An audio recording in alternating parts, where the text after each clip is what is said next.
Champions ట్రోఫీలో team India final fight కు చేరింది. ఆస్ట్రేలియాతో జరిగిన తొలి సెమీఫైనల్లో 4 వికెట్ల తేడాతో భారత్ ఘన విజయం సాధించింది. 84 పరుగులతో కింగ్ కోహ్లీ కీలక ఇన్నింగ్స్ ఆడటంతో పాటు శ్రేయస్ అయ్యర్, కేఎల్ రాహుల్ సమయోచితంగా రాణించడంతో ఆస్ట్రేలియాపై టీమిండియా 4 వికెట్లు తేడాతో గెలుపొందింది.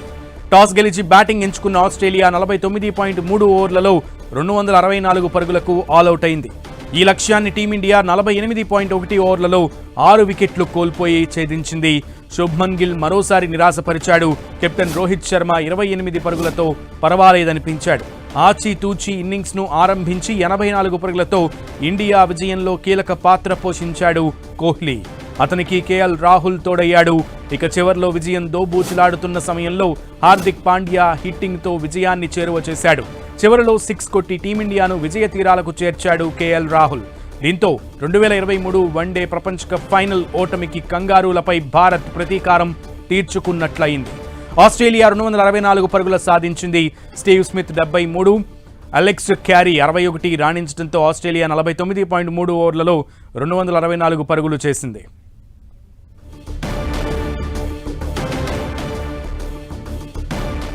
రైట్, మొత్తానికి ఫైనల్స్ కి ఇండియా చేరింది. ఆస్ట్రేలియాను ఓడించి ఫైనల్ మ్యాచ్ కి ఇండియా ఈ రోజుతో అడుగు పెట్టబోతోంది. దీనికి సంబంధించి ఈ రోజు మ్యాచ్ కి సంబంధించి పూర్తి అనాలిసిస్ అడుగుతాం. స్పోర్ట్స్ అనలిస్ట్ చంద్రశేఖర్ గారు మనకి అందుబాటులోకి వచ్చారు.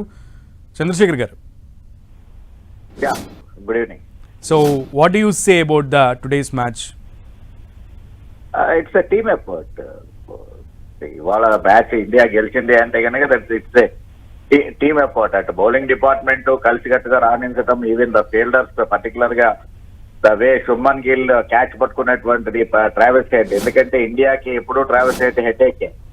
సో ఆ క్యాచ్ పట్టుకున్నటువంటి ఇది కావచ్చు, ఈవెన్ యాక్చువల్ గా జడేజా ఫీల్డింగ్ ఎబిలిటీస్, అతను తన ఓన్ బౌలింగ్ లో అతను రన్స్ ఆడినటువంటి స్ట్రైక్ రొటేట్ చేసినటువంటి విధానం, ఆ తర్వాత అఫ్ కోర్స్ అల్టిమేట్ గా బ్యాటింగ్ యూనిట్ పర్టికులర్ గా విరాట్ కోహ్లీ ఒక రెస్పాన్సిబుల్ ఇన్నింగ్స్ 84 రన్స్, ఆ తర్వాత డోంట్ ఫర్గెట్ కేఎల్ రాహుల్ చివరి దాకా నిలబడి ఒక విజయాన్ని అందించడం అనేటువంటిది ఇన్ బిట్వీన్ శ్రేయస్ అయ్యర్ ఎందుకు ఇండియన్ టీమ్ లో పర్మనెంట్ మెంబర్ గా ఉండాలి అని సీనియర్ ఎనలిస్టులు ఎప్పటి నుంచో వాదిస్తున్నారు అనేటువంటిది మరొకసారి ఛాంపియన్స్ ట్రోఫీలో ప్రూవ్ చేసుకున్నాడు. అయితే చంద్రశేఖర్ గారు, మీరు అంటున్నట్లుగా ఎగ్జాక్ట్లీ అయ్యర్ పెర్ఫార్మెన్స్ గురించి ముందు నుంచి ఈ ఐసీసీలో అయితే హీఈస్ ప్రూవెన్ అనే చెప్పాలి. ఈ రోజు మ్యాచ్ లో కూడా హీ హాజ్ ప్రూవెన్. దాని గురించి ఏం చెప్తారు? అదే అనేటువంటిది శ్రేయస్ అయ్యర్ ఒక రకంగా అంటే కావాల్సిన కొంతమందికి ఎలా ఉంటుంది అంటే కనుక వాళ్ళు they are very talented, but కావలసినటువంటి గుర్తింపు లభించదు. కొంతమంది 50% గేమ్ ఉన్నా కూడా 100% ఆ రకమైనటువంటి ప్రాపగాండాని దాన్ని పొందుతూ ఉంటారు. ఇక్కడ గెలిచినటువంటి మూమెంట్ లో వాటిని సరే తవ్వటం అనేటువంటిది నాకు ఇష్టం లేకపోయినా కూడా ఈవెన్ అజింక్య అనే స్టేట్మెంట్ ఉండదు కాక నాకు పిఆర్ సరిగా లేదు అందుకని నేను ఇలా ఉన్నాను అనేటువంటిది. ఈవెన్ అశ్విన్ విషయాన్ని కనుక చూసినట్లయితే అశ్విన్ క్లియర్ గా రవీంద్ర జడేజా గురించి అన్నాడు. జడేజాకి రావాల్సినటువంటి రికగ్నేషన్ రావట్లేదు, మీడియా కూడా అతన్ని సరిగా పట్టించుకోదు అని. కాబట్టి అట్లాగా కొంతమంది ప్లేయర్లు దే ఆర్ అండర్ రేటెడ్. అందులో ఈ శ్రేయస్ అయ్యర్ ఒకడు. బట్ తన పని తను చేసుకుని వెళ్ళిపోతూ ఉంటాడు. వచ్చినటువంటి అవకాశాన్ని ఎప్పుడు కూడా చక్కగా ఉపయోగించుకుంటూ టీం విజయంలో తన యొక్క పాత్రని పోషిస్తున్నాడు.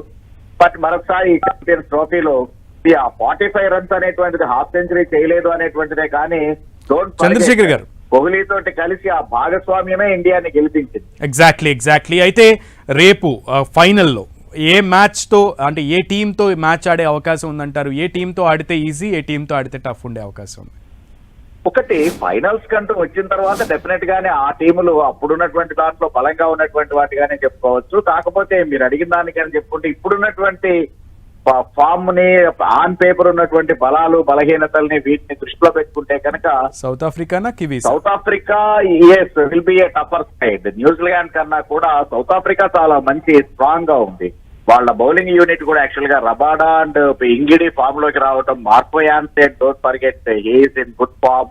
అలాగనే ఈవెన్ వాళ్ళ కెప్టెన్ బౌమా కావచ్చు, మార్క్రమ్, ఈవెన్ వ్యాండర్ బిస్టేన్, రికన్సన్, కాబట్టి even Keshav Maharaj is there. So అందుకని వాళ్ళకి 4 బౌలర్లు మంచి ఫామ్ లో ఉన్నటువంటి బౌలర్లు ఉన్నారు, 4 బ్యాట్స్మెన్ సూపర్ ఫామ్ లో ఉన్నటువంటి వాళ్ళు ఉన్నారు. కాబట్టి డెఫినెట్ గానే న్యూజిలాండ్ కన్నా సౌత్ ఆఫ్రికా ఈసారి మాత్రం డెఫినెట్ గా ఒక టఫెస్ట్ అపోనెంట్ అవుతుంది. అయితే ఇదే ఫీల్డింగ్, ఇదే టీమ్ స్పిరిట్ తో ఫైనల్స్ లో ఆడితే గనక విజయం మనదే అని చెప్పడంలో అతిశయోక్తి లేదని అనుకోవచ్చా?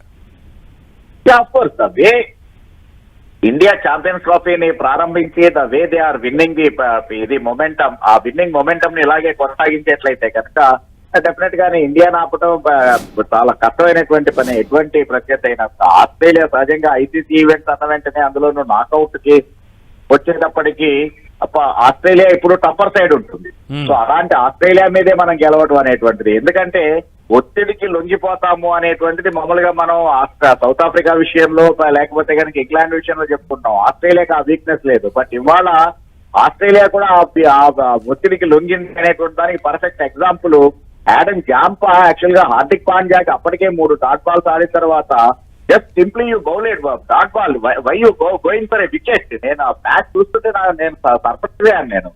కాబట్టి అక్కడ వికెట్ కోసం ప్రయత్నం చేశాడు అంటేనే వాళ్ళు ఎంత ఒత్తిడిలో ఉన్నారు అనేటువంటిది అర్థమైపోతుంది. ఈవెన్ యాక్చువల్ గా అప్పుడు ఈక్వేషన్ అనేటువంటిది రన్ ఏ బాల్ ఈక్వేషన్ ఉంది.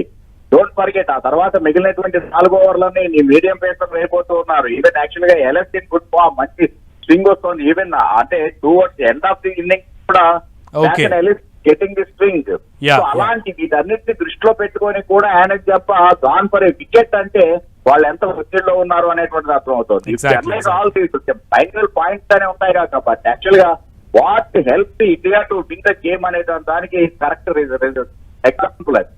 అలాగనే అంటే ఆస్ట్రేలియా లాంటి టీమే ఒత్తిడికి గురైంది అంటే కనుక, ఒత్తిడిలో పెట్టగలిగాం మనం అంటే కనుక సౌత్ ఆఫ్రికా మీద ఫైట్ సాధించడం అంత పెద్ద కష్టమయ్యేటువంటి పని కాదు. ఓకే చంద్రశేఖర్ గారు, thank you so much for your analysis.